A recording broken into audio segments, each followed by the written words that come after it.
بسم اللہ الرحمن الرحیم۔ السلام علیکم دوستو، آج کی ویڈیو میں ہم حضرت ابراہیم علیہ السلام اور ان کے بیٹے حضرت اسماعیل علیہ السلام کی قربانی کا واقعہ بیان کریں گے۔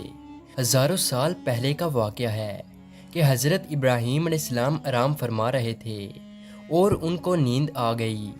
آپ علیہ السلام نے خواب میں دیکھا کہ اللہ تعالیٰ ان سے فرما رہا ہے، اے ابراہیم، اپنی سب سے پیاری اور عزیز چیز کو میری راہ میں قربان کرو۔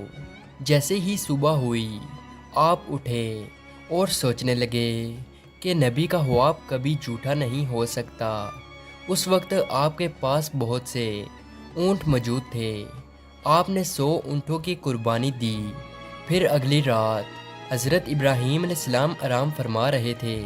ان کو خواب آیا اور آپ نے خواب میں دیکھا کہ اللہ تبارک و تعالی ان سے فرما رہا ہے، اے ابراہیم، اپنی سب سے پیاری اور عزیز چیز کو میری راہ میں قربان کرو۔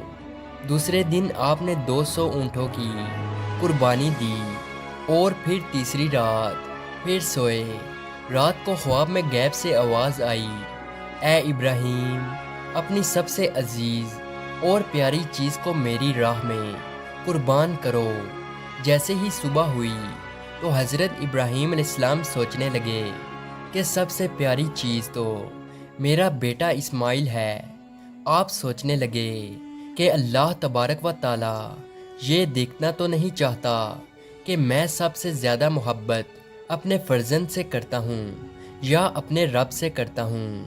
پھر آپ نے فیصلہ کیا کہ آپ اپنے بیٹے کو، اپنے رہتے جگر کو اللہ کی راہ میں قربان کریں گے۔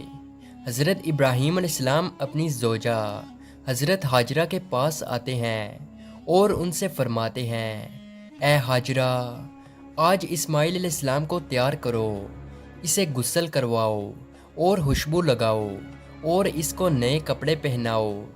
آج ہم اپنے دوست کی دعوت پہ جا رہے ہیں۔ یہ سن کر حضرت ہاجرہ بہت خوش ہوئی اور حضرت اسماعیل علیہ السلام کو تیار کیا، نئے کپڑے پہنائے۔ پھر ابراہیم علیہ السلام اپنے رہتے جگر کو لے کر فلسطین سے مکہ کی طرف روانہ ہوئے۔ تبھی پیچھے سے شیطان آیا اور حضرت ہاجرہ سے کہنے لگا کہ اے ہاجرہ، تمہیں پتہ بھی ہے کہ تمہارے بیٹے کو ابراہیم علیہ السلام کہاں لے کر جا رہے ہیں؟ وہ انہیں دوست کی دعوت پہ نہیں لے کر جا رہے بلکہ انہیں مارنے کے لیے جا رہے ہیں۔ بی بی ہاجرہ علیہ السلام نے فرمایا، اے شیطان، تم پر لعنت ہو، میرے ابراہیم علیہ السلام ایسا کیوں کریں گے؟ وہ اپنے بیٹے کو کیوں ماریں گے؟ تو شیطان بولا کہ حضرت ابراہیم علیہ السلام نے خواب میں دیکھا ہے کہ انہوں نے اپنے بیٹے کو قربان کرنا ہے، اس لیے وہ اللہ کی راہ میں اسماعیل علیہ السلام کو قربان کرنے جا رہے ہیں۔ تو حضرت ہاجرہ نے فرمایا، اے شیطان، تم پر اللہ کی لعنت ہو، اگر یہ ہمارے رب کی طرف سے حکم ہے تو ایسے ایک اسماعیل تو کیا، ہم ہزاروں اسماعیل بھی اللہ کی راہ میں قربان کر دیں گے۔ پھر شیطان حضرت اسماعیل علیہ السلام کے پاس آ کر کہنے لگا کہ تمہیں پتہ ہے کہ تمہارے بابا تمہیں کہاں لے کر جا رہے ہیں؟ وہ تمہیں اللہ کی راہ میں قربان کرنے کے لیے جا رہے ہیں۔ تو حضرت اسماعیل علیہ السلام نے فرمایا کہ میرے بابا مجھے اللہ کی راہ میں قربان کر دیں، اس سے بڑی خوش قسمتی اور کیا ہو سکتی ہے۔ پھر شیطان یہی سوال لے کر حضرت ابراہیم علیہ السلام کے پاس آیا اور کہنے لگا کہ تم اپنے رہتے جگر کو کیوں قربان کر رہے ہو؟ تمہیں پتہ بھی ہے کہ تمہاری قربانی قبول ہوگی یا نہیں؟ یہ تمہارا بیٹا ہے، تمہارا رہتے جگر ہے اور تم اسے قربان نہیں کر سکتے۔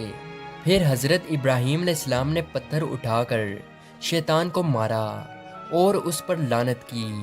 بتایا جاتا ہے کہ تب سے ہی مکہ شریف میں حج کے دوران شیطان کو پتھر مارا جاتا ہے۔ پھر حضرت ابراہیم علیہ السلام آگے بڑھنے لگے اور اپنے رہتے جگر سے کہنے لگے، اے بیٹا، آپ کو پتہ ہے کہ ہم آپ کو اللہ کی راہ میں قربان کرنے کے لیے لے جا رہے ہیں۔ تو حضرت اسماعیل علیہ السلام نے فرمایا کہ اے بابا جان، میرے لیے اس سے بڑی خوش قسمتی اور کیا ہو سکتی ہے کہ اللہ کے نبی مجھے اللہ کی راہ میں قربان کرنے کے لیے لے جا رہے ہیں۔ حضرت اسماعیل علیہ السلام نے فرمایا، بابا جان، میری آپ سے ایک التجا ہے، جب آپ میرا گلا کاٹو گے تو آپ مجھے دیکھ نہیں پاؤ گے، اس لیے آپ میرے ہاتھ پاؤں رسی سے باندھ دو۔ اور بابا، میں چاہوں گا کہ آپ اپنی آنکھوں میں بھی پٹی باندھ لیں تاکہ آپ کو رحم نہ آ جائے۔ پھر حضرت ابراہیم علیہ السلام نے اپنے بیٹے کے ہاتھ پاؤں باندھ لیے اور آنکھوں پہ بھی پٹی باندھ لی۔ پھر آپ علیہ السلام نے اپنے بیٹے کو لٹایا اور چھری کو پکڑ کر اللہ تبارک و تعالیٰ سے فرمانے لگے کہ اے میرے رب، تو مجھے ایک تو کیا ہزاروں اسماعیل بھی قربان کرنے کو کہتا تو میں تیری راہ میں قربان کر دیتا۔ یہ کہہ کر جیسے ہی حضرت ابراہیم علیہ السلام نے حضرت اسماعیل علیہ السلام کی گردن مبارک پہ چھری چلانے لگے تو اللہ تعالیٰ نے حضرت جبرائیل علیہ السلام کو حکم دیا، اے جبرائیل، جلدی سے جنت میں جاؤ اور وہاں سے ایک جانور لے کر حضرت اسماعیل علیہ السلام کی جگہ پہ رکھ دو۔ حضرت ابراہیم علیہ السلام اپنے امتحان میں پاس ہو چکے تھے۔ جیسے ہی ابراہیم علیہ السلام نے چھری پھیری اور اپنی آنکھوں سے پٹی کھولی تو کیا دیکھتے ہیں کہ ان کا بیٹا خیریت سے ان کے ساتھ کھڑا ہے، اور نیچے دیکھا تو وہاں ایک دمبا تھا جو حضرت اسماعیل علیہ السلام کی جگہ قربان ہو چکا تھا۔ وہ دمبا جس کو لوگ بھیڑ بھی بولتے ہیں۔ حضرت ابراہیم علیہ السلام نے اللہ پاک کا شکر ادا کیا، تبھی غیب سے آواز آئی۔ اللہ تعالیٰ فرماتا ہے، اے ابراہیم، تیرے اس امتحان کو قیامت والے دن تک یاد رکھا جائے گا، اور تیری سنت کو ایمان والے ہر سال یاد کریں گے اور میری راہ میں جانور قربان کریں گے۔ اور تب سے ہی یہ سلسلہ جاری ہوا۔ پوری دنیا میں رہنے والے مسلمان اپنی حیثیت کے مطابق اللہ کی راہ میں جانور کی قربانی کرتے ہیں، اور یہ سنت 3 دن تک ادا کی جاتی ہے۔